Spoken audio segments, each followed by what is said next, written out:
여러분 반갑습니다. 유튜브 제일교회의 유백선 전도사입니다. 저는 굉장히 상상력이 부족한 사람이거든요. 왜 이렇게 내가 상상력이 부족할까 고민을 해보다가 어찌 보면 내 신앙 때문일 수도 있겠다라는 생각을 우연히 하게 됐어요. 왜 그런 생각을 했냐면 어릴 때부터 이제 저는 기독교 집안에서 자라다 보니까 뭔가 하나님이 원하시는 그런 상상과 소망을 품어야 된다라고 교육을 받았잖아요.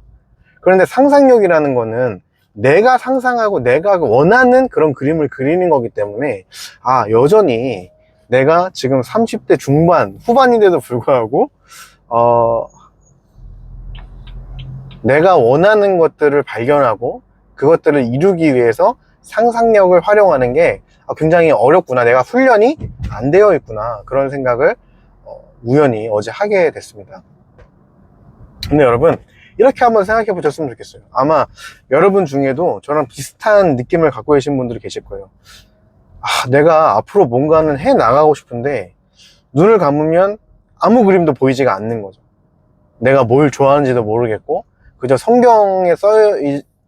그저 성경이 하란 대로만 살아야 되는, 어찌 보면 마치 노예 같은 느낌이 드시는 분들 혹시 계실지 모르겠습니다. 근데 그런 건 여러분 근데 그거는요, 하나님을 정말 심각하게 여러분이 오해하고 계신 거예요.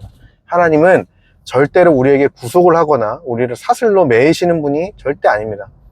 이렇게 생각해 보세요. 대신에 하나님께서 우리가 원하는 게 어떤 것이든 늘 응원해 주시는 분이다 라고 생각에 전환을 해보세요. 왜 그러냐면 하나님은 우리를 어느 누구보다 잘 아시고 어느 누구보다 우리를 사랑하시는 분이잖아요. 그러면 사랑하는 사람이 원하는 것을 하는데 하나님께서 반대하실까요?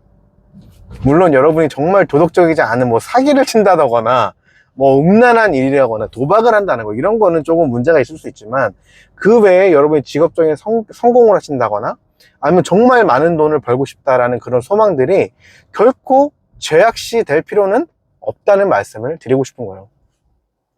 제가 이걸 언제 깨달았냐면요, 2013년도에 제가 미국에 유학을 가려고 했는데요, 비자가 안 나오는 거예요. 그러니까 이제 유학을 가려면 잔고 증명이라고 해서요, 얼마 정도 돈이 있어야 갈 수 있습니다. 워낙 미국에는 불법 이민자들이 많잖아요. 그래서 저는 그때 돈이 많은 부모님의 집에서 자란 것도 아니고 또 친척분들 중에서도 저의 어떤 후견자가 되어 주실 분을 찾지를 못했었어요.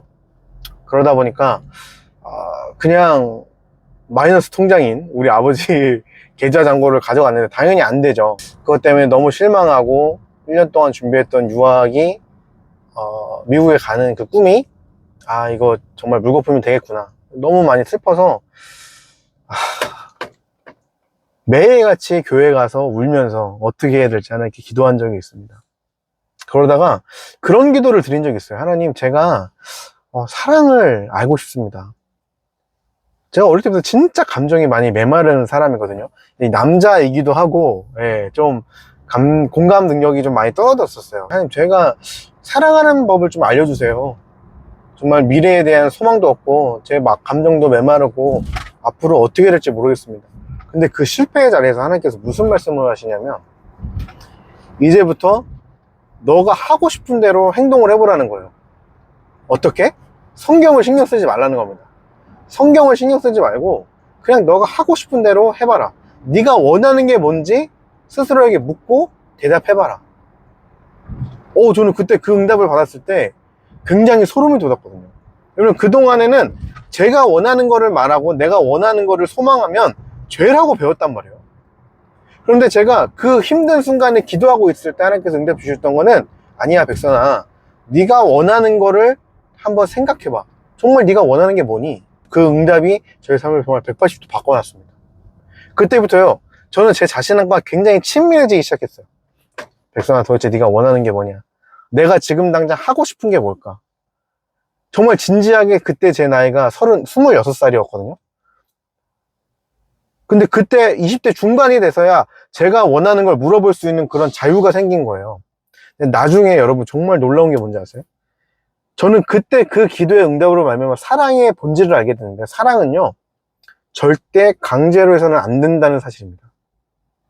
여러분이 예수님을 믿는다는 것도 절대로 강제로 해서는 안 되는 거예요. 여러분이 성경책을 읽는 것도요, 절대로 강제로 해서는 안 되고요. 여러분이 심지어 하나님의 말씀대로 사는 것도 강제로 하면 절대로 안 되는 겁니다. 어떻게 해야 돼요, 그러면? 우리가 하나님의 말씀을 사랑하고 지켜나가는 건 뭐예요? 하나님을 사랑한다는 게 전제인 거예요. 진심으로 여러분이 하나님을 사랑하길 원하세요? 여러분 정말 하나님을 사랑하는 그 경험을 해보셨어요? 하나님이 나를 사랑하신다는 그 경험 해보셨어요?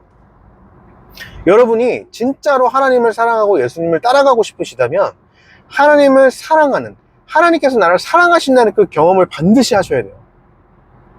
이 경험은 여러 가지 형태로 나타납니다. 누군가는 이제 뭐 성령으로, 누군가는 이제 성령 충만, 성령 세례를 받고 눈물을 흘리면서 이제 회개를 하는 그런 행위가 하나님의 사랑을 경험하는 행위일 수도 있고요.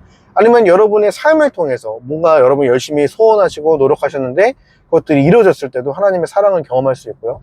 가장 크게 경험할 때가 언제예요?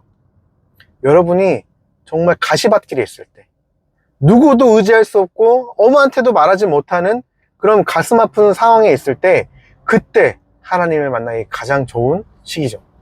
그래서 여러분, 저는요, 여러분이 하나님의 사랑을 많이 경험하기를 바랍니다. 하나님의 사랑은 고난의 길에서 더 잘 보일 뿐이지 꼭 고난받아야 된다는 뜻은 아니에요. 약간 고난 중독인 분들이 있어요. 근데 그렇게 여러분 고난을 중독될 필요는 없습니다. 우리가 기쁘고 우리가 행복할 때도 하나님을 얼마든지 우리가 체험할 수 있어요. 어떻게 해요? 감사함으로. 감사함으로 하나님을 만날 수 있잖아요. 그러니까 여러분이 때를 얻든지 못 얻든지 하나님을 진심으로 사랑할 수 있는 경험들을 많이 체험할 수 있게 해달라고 간구하시기를 저는 여러분에게 권하고 싶습니다. 그리고 여러분이 하나님을 사랑하고 하나님을 신뢰하는 만큼 성경을 읽고 말씀대로 행하기를 권면하고 싶어요. 결국 우리 신앙생활은요, 우리가 죽기까지 끝까지 이어지는 여정이에요. 그 여정에서 여러분이 지금 내가 빨리 마치 막 복권을 긁어가지고 있잖아요. 빨리 내가 어떻게 해가지고 돈을 빨리 모아서 나 경제적 자유를 이루겠다 하는 것처럼 여러분이 신앙의 자유 이런 걸 이루고 싶어 하시는 분들이 있는 것 같아요, 보니까. 그런데 관계는요, 여러분 돈하고 다릅니다. 돈은 정말 여러분 운이 좋거나 방법론이 좋으면 빠르게 벌어서 부자가 될 확률이 있지만 관계는 그럴 확률이 1도 없어요. 관계는요, 여러분 마치 우리가 포도송이가 익는 것과 비슷한 거예요. 포도송이가 익어갈 때 어떻게 익어요? 우리가 천천히 숙성되잖아요. 우리가 와인을 만들 때 생각해보세요. 와인이 1, 2년 해가지고 좋은 와인이 나오나요? 아니에요. 관계도 마찬가지라는 겁니다. 관계도, 하나님과의 관계도요, 1, 2년 만에 단번에 승부할 수 있는 게 아니에요. 여러분이 막 성경을 100번씩 읽고 기도를 100시간 한다고 해서 주에, 그거는 그냥 노동이지, 하나님과의 어떤 관계를 개선하는 거는요, 여러분이 살아가면서 삶을 통해서 계속 이어지는 거란 말이에요. 그러니까 조급해하지 마세요.